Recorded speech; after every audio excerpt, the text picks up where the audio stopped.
सूरज बताएगा ईशा को गुलाब सिंह का सच। गुलाब सिंह तानेगा सूरज पर बंदूक। जी हां, सीरियल का आने वाला एपिसोड होने वाला है काफी धमाकेदार, जहां हमें देखने को मिलेगा कि जब सूरज गुलाब हवेली में ईशा को गुलाब सिंह का सच बताने के लिए पहुंचता है, तभी ईशा गुस्से में पुलिस को कॉल कर देती है और पुलिस वहां पहुंचकर सूरज को दोबारा गिरफ्तार करके जेल में बंद कर देती है।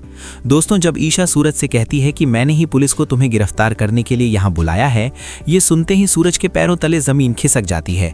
उसकी आंखों में हैरानी, दर्द और टूटे हुए भरोसे की झलक साफ दिखाई देती है।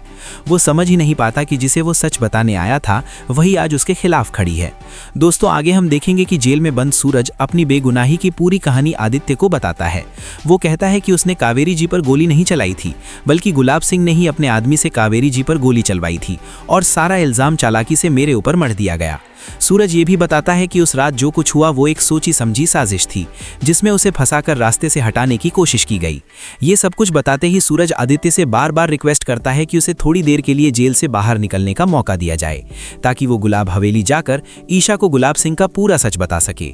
बहुत मनाने और भरोसा दिलाने के बाद आखिरकार आदित्य सूरज की बात मान लेता है और उसे कुछ समय के लिए बाहर जाने की अनुमति दे देता है। मौका मिलते ही सूरज बिना समय गंवाए सीधे गुलाब हवेली की ओर भागता है और चुपके से ईशा के कमरे तक पहुंच जाता है। तभी ईशा उसे देख लेती है और गुस्से में कहती है, तुम यहाँ क्या कर रहे हो? मुझे तुमसे कोई बात नहीं करनी है, और तुम्हें जेल से बाहर किसने निकाला? सूरज शांत रहने की कोशिश करता है और ईशा को समझाने की कोशिश करते हुए कहता है कि मैं यहाँ आपसे बाबूजी का सारा सच बताने आया हूँ। प्लीज ईशा, मेरी बात एक बार ध्यान से सुन लीजिए। उसकी आवाज में बेबसी भी है और सच्चाई का दर्द भी। जैसे ही सूरज गुलाब सिंह की साजिश का पर्दाफाश करना शुरू करता है और ईशा को बताता है कि कैसे उसे झूठे केस में फंसाया गया, तभी अचानक कमरे का दरवाजा खुलता है और वहां खुद गुलाब सिंह पहुंच जाता है।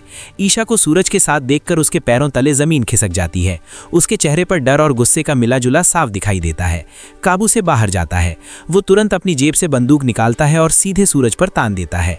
कमरे का माहौल एक पल में खामोश और तनाव से भर जाता है। तभी ईशा दौड़कर सूरज के सामने आकर खड़ी हो जाती है और गुस्से में गुलाब सिंह से कहती है कि आप ऐसा नहीं कर सकते। अगर सूरज ने कोई गुनाह किया है तो उसकी सजा उसे मैं दिलवाऊंगी, लेकिन आप कानून को अपने हाथ में नहीं ले सकते। उसकी आंखों में अब डर नहीं बल्कि सच जानने की जिद और हिम्मत साफ दिखाई देती है। तो दोस्तों, अब देखने वाली बात यह होगी कि क्या सूरज गुलाब सिंह का पूरा सच सबके सामने ला पाएगा? क्या ईशा को आखिरकार सच्चाई का एहसास होगा? और क्या इतने उतार चढ़ाव, गलतफहमियों और साजिशों के बाद ईशा और सूरज फिर से एक हो पाएंगे?